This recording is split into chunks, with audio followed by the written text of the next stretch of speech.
ছিলাম খুব সহজ উপায়ে কাসুরি আলুর দম, দারুণ টেস্টি নিরামিষ। দেখো ছোটো ছোটো আলুকে আমি দুই দিকে কেটে নিয়েছি আর নিয়ে নিয়েছি মিক্সির ভেতরে বাদাম, পোস্ত, আদা আর টমেটো। এটা ভালো করে আমি পেস্ট করে নেব। আর আলুটাও আমি ছাকা তেলে ভেজে নিয়ে নিয়েছি।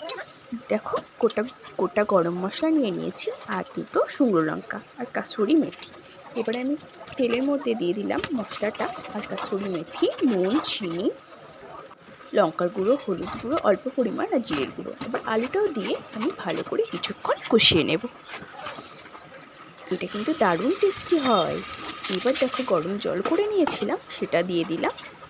এবার আলুটা সেদ্ধ হওয়ার জন্য আমি একটু সময় দেব। দেখো আলুটা প্রায় সেদ্ধ হয়ে গেছে, কিন্তু আমি আরও মাখামাখি করব, তার জন্য আরও বেশি সময় টাইম দেবো। এবার দেখো অনেকটাই হয়ে গেছে, গরম মশলার ঘি দিয়ে দিয়েছি, তেজপাতাও কিন্তু দিয়েছিলাম। দেখো কেমন হয়েছে। টাটা, তোমরা সবাই ভালো থেকো।